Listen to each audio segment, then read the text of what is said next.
My name is Eric Osiakwan, and I represent the African ISP Association, which is a community of ISPs across the continent from different countries. And I'm going to talk to you briefly about what everybody's saying, the lifeblood of the digital economy, bandwidth, broadband, call it whatever you want to say. But Africa, unfortunately, pays 40 times what the developed world pays to connect to the internet.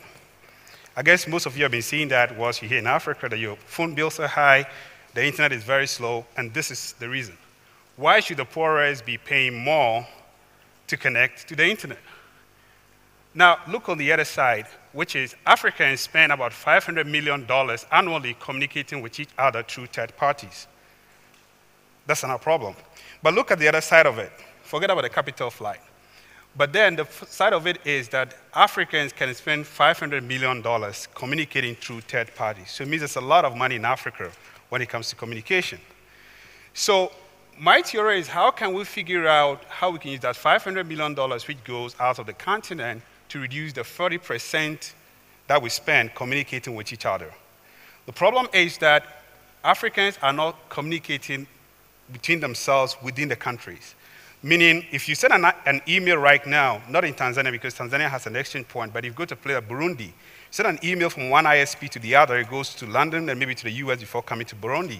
The same person who may be sitting next to you because you're on two different networks. Why are these two networks not talking? So our strategy as AfriSpire is to build antenna capacity. Let's get the ISPs talking to each other. Let's get the computer networks talking within the countries. That's the first step.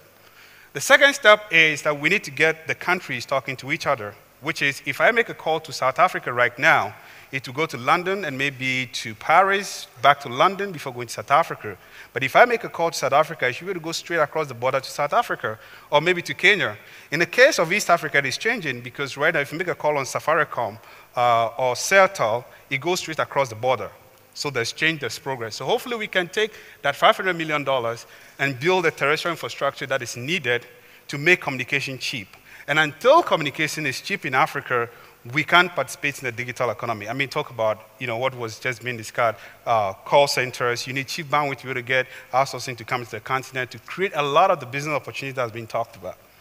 So here's how we're doing. Apart from the exchange points, IXPs, internet exchange points, which we're building in various countries, we envisage that if we can break Africa down into these population dense centers, which are 12 of them, and sort of build a road network, and alongside the building of that road network, also build fiber connectivity to these places.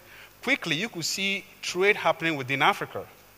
And quickly, you could see Africa is talking to each other across borders, and that could change significantly, and that could empower trade. So our solution to the bandwidth problem is we need to build infrastructure within the country. There's a lot of infrastructure that exists for us to talk to the rest of the world. But we need to build infrastructure in Africa, talking to Africans, and using fiber and also a combination with wireless technology, which are very cheap now.